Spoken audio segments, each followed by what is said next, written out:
All right, Shalom. I'd like to start off by saying Kal Halayim La Yahweh, Ba'Hashem Yahushai, Ba'Hashem Harakak Radash Ma'amah. Double honors to the elder apostles, great millstone, and my elder as well. Salutations to the Akim and the pusher in truth and sincerity and truth. And peace and blessings to the men, women, and children that believe in the name of Yahweh Ba'Hashem Yahushai. All right, so I was listening to this Kaiser report earlier this morning, and the elder, Harawan, was bringing this out multiple times about the quantitative easing and the reset. Um, and this whole reset, um, this global economy reset, is what's going to help usher in, or ultimately usher in, the RFID chip, which is the mark of the beast, coming in with a new form of currency in the blockchain system. So I want to play a little bit of this Kaiser report, and basically I'm stop it from here and there and just go into it, because we've been going into this for a while now. Elder's been going into this for a while, and these are things that really need to be talked about. Yeah, we know of wars and rumors of wars, but these are the things, and this is what Esau is using to usher in the RFID chip, amongst other things. So I'm gonna play this a little bit lower when it's edifying and shows its purpose. All right. Dialogue happened between Andrew Neil and Danny Blanchflower. Andrew Neil is a BBC presenter. I think he's now gone off on his own. He's a journalist from The Spectator and other, right-wing conservative sort of press in the UK. And Danny Blanchflower was a member of the Open Market Committee in the Bank of England for many years. So, okay, he's a central banker, Danny Blanchflower, and an economist and academic at Dartmouth. And I really like him because he's always so open and honest. Like, he doesn't try to be duplicitous about what they do as central bankers. All right, so talking about what they do as central bankers, that's a very key point, because what did one of the Rothschild central bankers said? He said, "Give me a control of a nation's money. I care not what they do with their laws." So basically, and you have individuals like George Soros that devalue nations' currency to cause them to have an economic collapse. That happened to this in the Soviet Union and amongst other places, and you're witnessing it happening right here in America. All right. Essentially. So Andrew Neil had first tweeted, "Dinner tonight with somebody who thinks he's a great market guru. Said it is mad that the Dow passed 30,000 in current circumstances. I said no. Equity prices reflect future, not past. 2021 will be a great rebound. I'm optimistic. UK stocks especially underpriced." So Andrew Neil, like everybody else, what people are expected to do, what the participants in an economy are expected to do through Fed speak, through the Fed manipulating prices, is that they're supposed to think like that. These are the animal spirits, the Fed. Right. So with the fluctuation of the economy, the ups and downs of the Dow and the S&P, right? When it rises up, people are, thinks the economy's booming. When it falls down, they're like, oh, these things just happen, and everybody tries to take an optimistic approach at everything when they see the fluctuation in the economy and the stock market. However, it's, the ones that are in the know knows it's all a manipulation from the feds, and you got your typical average American thinks like these individuals, so as to where they feel like the market is safe, America's safe, stocks are safe, the economy is safe, but that's not the case. The economy in America is already falling. They're just waiting on it's just a matter of time for the dollar is falling, and the dollar's already being somewhat replaced as the world's currency with these bilateral moves instead of these multilateral moves, and all this comes in effect through manipulation of the world economy from a global scale.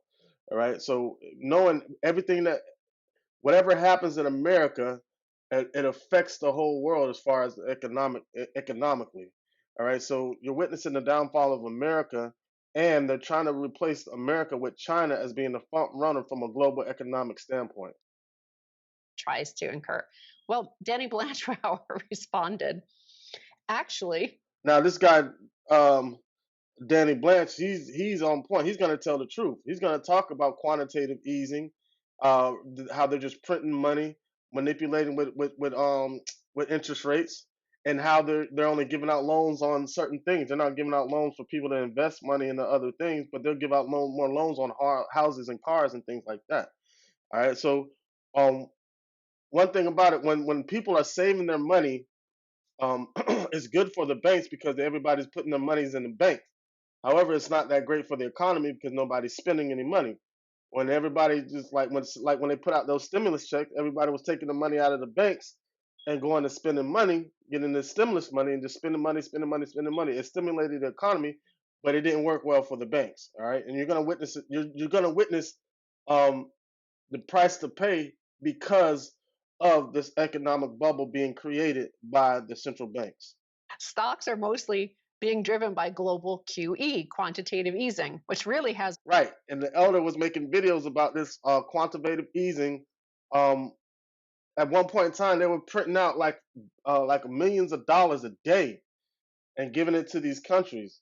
And guess who's going to have to pay for it? The people bailing out these countries. They were doing they had some type of insurance QE quantitative easing. I forgot the name of it, what the name of it was, but the elder did a lesson on it. I think this was last year when he did a lesson on it, speaking on how they increased the quantitative easing of printing money, um, to kind of to help try to boost and stimulate the economy. one major purpose, which is to raise asset prices. Yeah, we've been talking about this for a while. Danny Blanchflower is one of the central bankers who speaks openly and honestly about what's going on here. So, Andrew Neil, who covers business a lot over there in the UK, doesn't want to recognize that stock prices are a function of money printing. In fact, how much are stock prices a function of money printing? According to a recent analysis, about 50% of the Dow Jones is attributable solely to money printing, not from earnings, which are in fact going down, but from stock buybacks and other tricks, accounting tricks. So this idea. So basically, if I'm understanding correctly, whenever we have a major increase in the stock market, that's because of quantitative easing. That somehow there's going to be a glory days ahead based on economic growth is fallacious at best. And Danny Blanchflower calls it out the way it is. That is for sure. This is all the product of money printing. I mean, it's amazing. Like, this is what we talk about. This is part of the problem that has been going on since 2008, since the fourth turning, since the arrival of the new generation into the marketplace of jobs and the economy. And they find out it's a burnt out wreck of Cantillon effect and overpriced assets, right? That all the young people, the 20-year-olds, the 25-year-olds having to.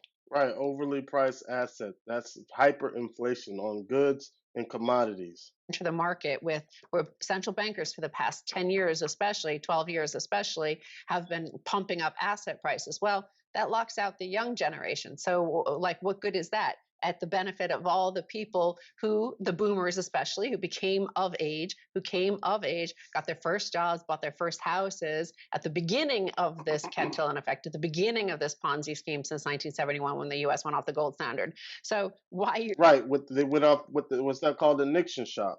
All right, so they're explaining everything that the elder's been talking about for the past year or so. And what this is doing is really setting the stage for the RFID chip to be introduced through this blockchain system, which is going to involve cryptocurrencies backed by a gold standard. Trying to keep that pumped up instead of like let it shift away from those who are elderly to those who are young and starting out in the world. Well, let's break this down a little bit. So if you are borrowing money from the bank to speculate in stocks, they'll lend you as much as you want, trillions, in fact. If you're trying to borrow money from the bank to start a business, a family business, for example, they'll decline your loan. Now, what the economists will tell us is that they need to keep pumping money because they need to increase inflation, because for some reason there's not enough demand for credit out there. What they don't tell you is that when people come to the bank to demand credit or borrow money to start a business, a restaurant, a family restaurant, or a family business, the bank says no. And why does the bank say no? Because they lend all the possible lending capacity they have to speculators who are speculating in stocks, bonds, and commodities in an almost no risk situation. Because if they get any kind of a loss, of course, the state then bails them out. Now, what happens? There's the K-shaped recovery. Bankers continue to improve, and we've seen this during lockdown. Trillions of dollars have been made. And everybody who's not getting the free money is, of course, horribly suffering. And that's why we hear this all the time that they're trying to they have an inflation target that they're trying to reach. That is constructed by the fact that they do not lend to the folks that could actually increase the productivity of the economy. They only lend to the speculators. Well, right, as All right, sorry about that. I got cut off, but I just want to get a couple scriptures out that about this, man. So we are not ignorant of Satan's wicked devices, man. Us as the men of the Lord know, and the ones that truly believe in Yahweh Shem Yahushai, we're not ignorant of Satan's wicked devices. And this devil is so wicked that he doesn't care who he puts into slavery. He puts his own people into slavery. All right. So he sets up this funny money and this fake fiat systems of that's based off sweat equity. So go figure that the name of this Kaiser report is debt, slavery, and the Great Reset. So it's been a debt, sweat equity based system, right? And the Great Reset is going to be the same thing, but in a new form of currency, to where like the straw man is tied to the person, and we will no longer need to have social security cards because everything is going to be issued in that RFID chip, which is the mark of the beast. All right. This is our Proverbs chapter 11, verse 1. It says, a false balance is an abomination to the Lord, but a just weight is his delight. Right. And, false balance, meaning Esau is a false balance. He's a double-minded man. And ultimately, also, false balance, meaning like the funny money, his system, and this goes all the way back to the Roman days when they used to do coin clipping. Not only did they also do coin clipping, they also had false scales. So when you would when they would weigh like using gold and silver, and they would weigh it, they had their scales calibrated wrong to where like they would be shitting people, man. So this is all in his repertoire of this devil. That's what he likes to do, man. You know, he's an abomination to the Yahweh Shem Yahushai. All right. Next scripture, I want to get James chapter 5, verse 1. It says, go to now, ye rich men, weep and howl for your miseries that shall come upon you. Your riches and your riches are corrupt, and your garments are moth eaten. All right. It says that your gold and silver is cankered, and the rust of them shall be a witness.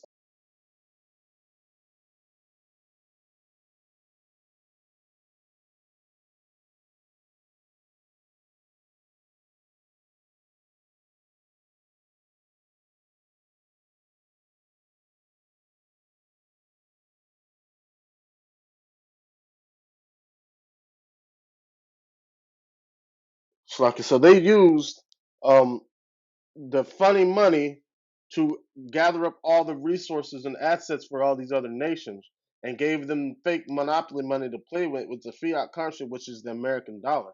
All right. And like how they also mentioned like it was taken away from the gold standard in 1971 with the whole Nixon shot. All right. So, and that gold and silver that they're storing up shall be a witness against them when Yahweh Shem Yahweh Shai shows up. All right. Yeah, he has heaped up silver for the last days. But it says a debt slavery, It's no wonder that they call this Kaiser report that, because that's the whole way this system is set up. This is James 5 and 4. It says, behold, the hire of the laborers which have reaped down your fields, which is of you kept back by fraud, cried, and the cries of them have reaped and entered into the ears of the Lord of Sabaoth, right?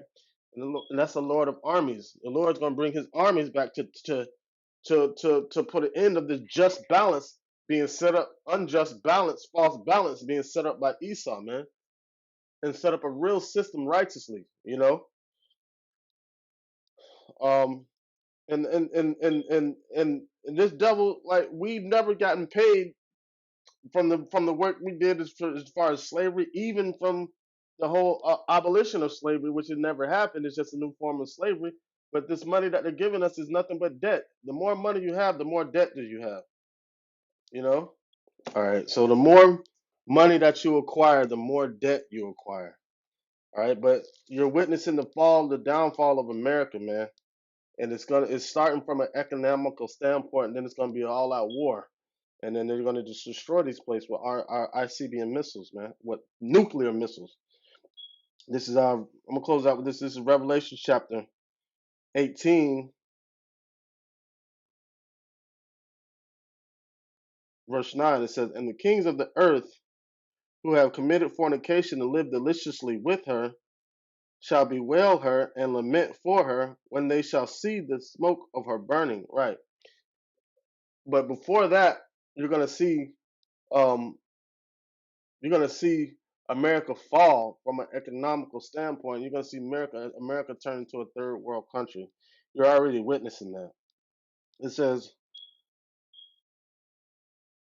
verse 10, it says, stand afar off for the fear of her torment, saying, alas, alas, that great city Babylon, that mighty city, for in 1 hour is thy judgment come, and the merchants of the earth shall weep and mourn over her, for no man buyeth their merchandise anymore.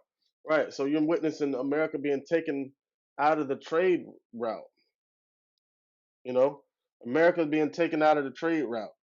They're no longer being uh the top notch nation that has their hand in all the trade transactions. That's why you're seeing bilateral movements instead of multilateral movements between these countries. All right. Verse 11 says, and the merchants of the earth shall weep and mourn over her, for no man buyeth their merchandise any more. The merchandise of gold and silver and precious stones and of pearls and fine linen and purple and silk and scarlet and all the world, all thine wood and all thy manner vessels of ivory and all manner of vessels of most precious wood and of brass and iron and marble. All right, so these are the things. This is basic commodities that America has had their hands on, and none of this stuff came from America. All these things came from other countries, but America had their hand and had their say so on the trade route. How can you set sanctions on countries about their import and export good, and you have no dealings with it? The only dealings with you have that only power you have over them is through that dollar, man. And you're slowly seeing the dollar depreciate, man. All right. Let me skip down to verse 17 and close it out. It says, for in 1 hour so great riches is come to naught, and every shipmaster and all that company and ships and sailors and as many as trade by sea stood afar off. All right, and that's just it. And you're witnessing the trade routes being altered, like the trade, not necessarily the trade routes, but the transactions in trade being altered with not with bilateral movements and not using the petrodollar. All right. Lord willing, this lesson was edified and serves its purpose. And with that, I'd like to say, Kal Halayim La Yahweh, by Hashem Yahweh Shai, by Hashem Harakak Kodash Ma'amah, double honors to the elder apostles of Great Millstone, and salutations to the Akim that are pushing the truth and sincerity and truth, and peace and blessing to the men, women, and children that believe in the name of Yahweh by Hashem Yahweh